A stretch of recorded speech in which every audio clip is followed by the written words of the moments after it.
Well, it's Groundhog Day. Again. And that must mean that I am Professor Robert E.G. Black, and this is the Groundhog Day Project.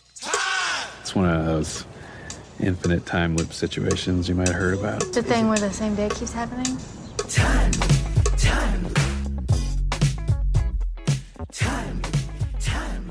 I wake up every day right here, right in Punxsutawney, and it's always February 2nd. The last revision is what counts, apparently. Minute 27 of Groundhog Day. Phil is freaking out. He is running. He is hurrying across town. And I will explain the question a lot of people have where he still arrives at the same time even though he was running.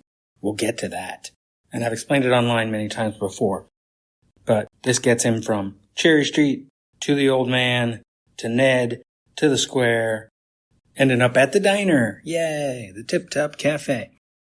We're starting, of course, with Phil who has just run out of the Cherry Street. We get a shot up the street, so we're looking north in Woodstock, Illinois. You can see Mary crossing from left to right, and behind her, note the woman in the long blue coat, because you will see her again at the diner. Not the diner in the upcoming scene, but the diner later in the movie.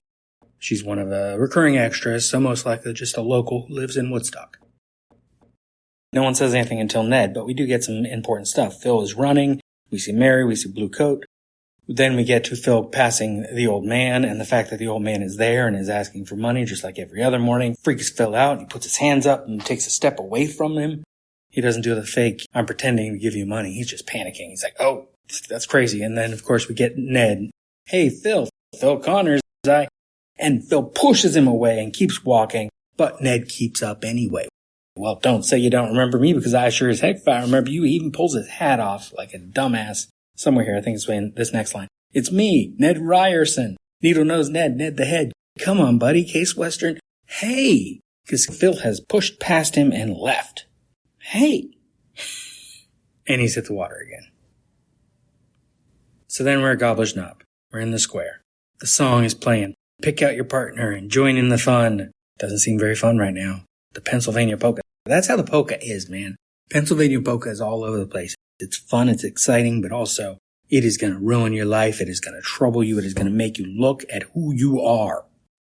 We skip the crowd shots. We get to Phil getting up by Rita, and Rita is like, Phil, over here. Where have you been? He says, can I talk to you about a matter that is not work-related? And Rita, as if she didn't just meet him yesterday. We don't know that she just met him yesterday, but it is implied that they have not interacted before. You never talk about work. And he says, we really have to talk. Come on. And Larry says, hey? Who's this hey here? Yeah, it must be Larry says hey. Because Phil says, it's a creative meeting. Forget it. And Rita tells him, wait a second. We've got work to do. I don't. I've already done it. Twice. Now, when you get finished, come and meet me in the diner. And she says, Phil. And Larry's like, what's that all about? I don't know. Prima donnas. The third time he's referred to Phil as a prima donna. And then, of course, in the background up on stage, we see the inner circle arriving. We can hear some applause in the background. Festivities are about to happen. What we don't get, I forget which version of the script includes a moment of this where Phil leaves and doesn't do the report. And Rita has to hold up the mic and do the report. And that'd be a good opportunity for her, for sure. But this isn't that. We get an exterior shot of the Tip Top Cafe. In case you haven't placed where it is yet, we did see it, but we didn't see the sign when the van was coming into town from the north and then turned around the square in the opposite direction. Phil has passed it every time he passes the old man and talks to Ned. And the hole where he keeps stepping in the icy water is right in front of the Tip Top Cafe. It is facing the square right there. This diner did not exist.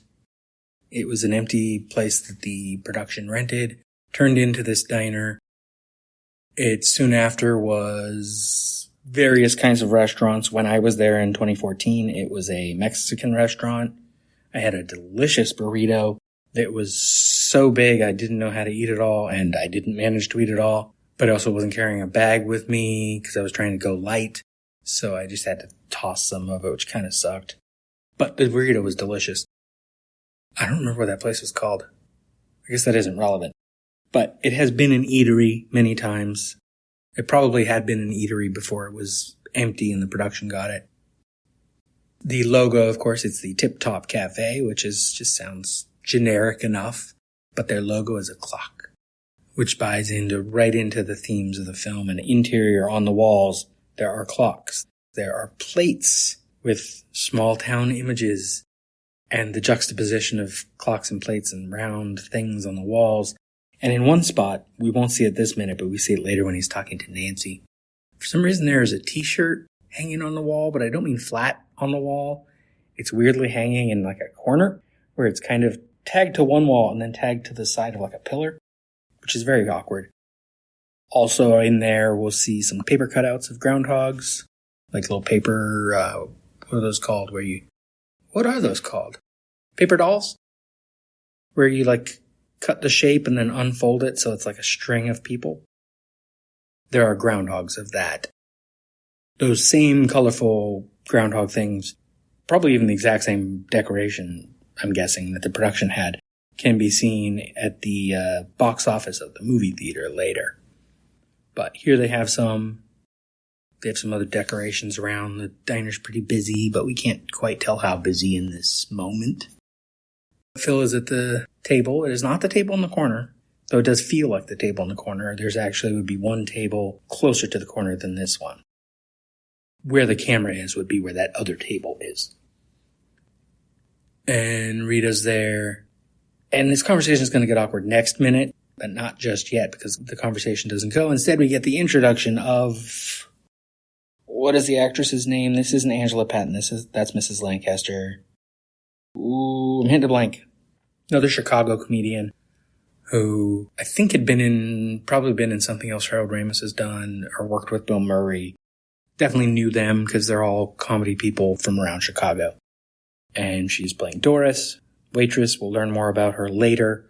In this moment, all she does is say, "More coffee, hun," and the minute ends. And that's minute 27.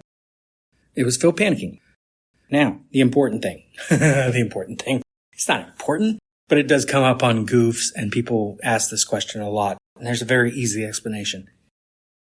Let's say it's a mile from the Cherry Street Inn to Gobbler's Knob. If you are not a runner, and Phil does not look like a runner. He's not out of shape. He's not particularly overweight, but Bill Murray is not a fit guy. He's an okay guy physically. And if he starts running, because he's freaking out, is he going to be able to run an entire mile on this morning that he's freaking out and panicking? No. He's not going to be able to maintain it. And so what ends up happening is if he went a regular walking speed, maybe it takes him 20 minutes to go a mile. If he runs even the first half of it, maybe he got that first half in less time. I don't think he's this fast, but just for easy math. Instead of taking 10 minutes to get halfway, it took him 5. But then what happens is he's tired now. And so that next bit takes longer. And so he ends up taking the same 20 minutes to go the same mile because part of it was fast, but then the slower part is slower than it was before. It's a really simple explanation. The fact that people think that's a problem this is why I had a war with the Goofs page. If you listen to season 2, that was where season 2 ended in this show, is I was rehashing my war with the Goofs page on IMDb because most of the Goofs on IMDb, and I don't want to even say just for this movie, most Goofs on IMDb are wrong. People nitpick bullshit. Never mind stupid little things like this person's hair is different from shot to shot. Yeah, no shit. You know what they did when they were filming? They didn't glue the hair in place. They filmed the scene, and then they filmed the scene again because someone screwed up a line, and then they filmed it again just for safety's sake, and then they filmed it again from a different angle. This is why in so many movies people eat Chinese food, is because it comes in a nice container we can't see into, and so continuity is easy, and you can cut away to reaction shots however you need to make the scene work. You don't want food on plates, you don't want people drinking out of clear glasses if you can help it, because they'll have to repeat it. In a little while in this movie, Phil has to eat that piece of angel food cake. Or is it pound cake? I don't remember. It's a cake. Bill Murray had to eat that piece of cake multiple times. I believe they had a spit bucket for him, but he didn't use it. So he was actually literally eating a whole piece of cake over and over. Not the same thing over and over, but having to do it multiple times. Because continuity is a bitch. And people who nitpick continuity about like hair or like the lighting of something or the amount of liquid in someone's glass, never mind that people write goofs on IMDb and literally just write that. The amount of liquid in his glass. A, that's not a sentence. B, whose glass? And what about the liquid? Long story short, fuck IMDb and everyone who puts goofs on there. See you next time. Knew you were gonna say that. This has been a production of Lemming Drops Studio. You can find links to more at lemmingdrops.com or join the Facebook group Lemming Drops Studio Tour. Also, you can support all my shows at patreon.com/lemmingdrops. What is wrong in the end which never comes? Or which comes again and again, laughing, like waves. Since the Big Bang set everything in motion, everything that happens in this universe has to be the way it is. Particles unfolding the way they're destined to. How do you sleep at night? You've never seen Groundhog Day? Yeah, you know Groundhog Day is not a documentary. Remember when Groundhog Day was just a movie?